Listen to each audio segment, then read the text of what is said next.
This is a pep talk about self-talk. Why is self-talk important? What we say matters, and who we say it to matters. In our formative years, we didn't have a diagnosis of ADHD. It wasn't detected, it wasn't known. A lot of us that are walking around that have had very similar experience, and we can benefit from sharing them with each other. For instance, in my case, I had no clue I had ADHD until literally last year. Learning that has absolutely changed my life. It's made me understand some things about myself, about the world I didn't get before. Now I do. One of the things that I used to do when I was growing up is I would parrot the things that were said to me. So I grew up in the whole, if you broke your leg during football practice, the coach told you to put mud on it. I am not making this up. I actually had one of my teammates break his leg. Coach told him he was just weak and to put some mud on it and get back out there. Well, his leg was actually broken. That player with the broken leg, now an orthopedic surgeon. We tell ourselves, so I grew up in an era where you got motivated by getting yelled at, by getting demeaned, having insults thrown your way, and you were supposed to somehow overcome that, and that was supposed to be building. And I'm not entirely sure that worked. For others, it didn't work for me. All it did was just instill a nice sense of oppositional defiance, which a lot of us with ADHD have for that very reason.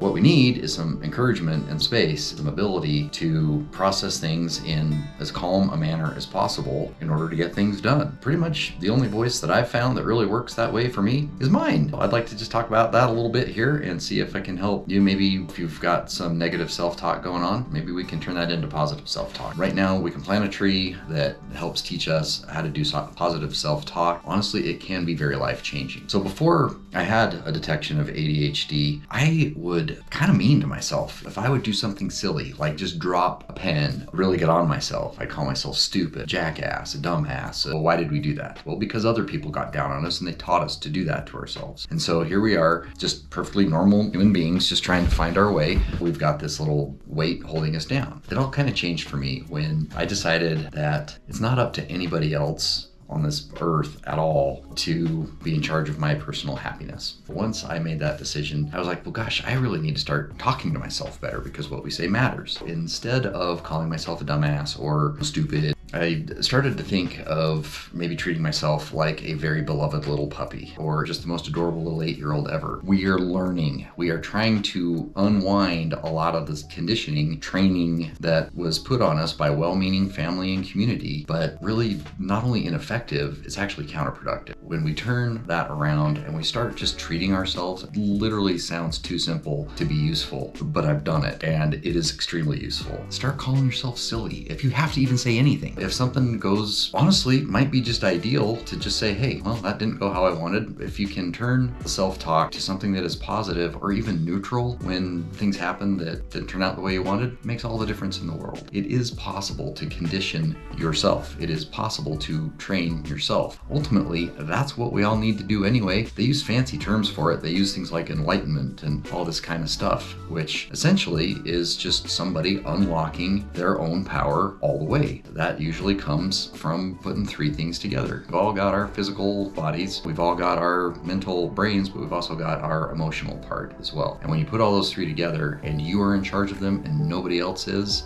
that's, I think, what a lot of the people call enlightenment. And so that is something that you can do for yourself. Nobody's going to do it for you. This is a spoiler alert. Literally nobody's coming to save you. In fact, most of the people out there aren't even thinking about it. They're not thinking about you. They are just trying to get through their day. Good news is that means you get to be the hero of your own story. And so one of the ways to start being the hero of your own story is to start treating yourself like it. Start being positive. Start saying things like good dog. And if something goes wrong, you don't even have to say silly dog to yourself. Just say, okay, I'm gonna get it done. And so it sounds, again, too easy to be useful, but the fact of the matter is these little mental tips and tricks that help keep us stay grounded and centered and not allow things to help spin us out. Like, we've got enough going on already in our ADHD minds that we don't need to add another layer of something that adds confusion or doubt. And so we need more dopamine than most people. You don't don't get dopamine by calling yourself bad names. You get dopamine by calling yourself good names. I know it sounds simple. Seriously, try it. Try it for like a day. See how you feel at the end of the day. And let me know. Put it in the comments. And I mean, while you're there, may as well like and subscribe and share this with friends, because this is a community of people that have ADHD, and also for people that know people like us with ADHD. It all helps. The more we understand, the more we can help each other. Honestly, we all do better when we all do better, kind of the way it is. And so start with yourself. I hope you do. Let me know how it goes. I'd be fascinated to see how it works for you. It took me a day to start doing this and it changed everything. I hope it can do that for you as well.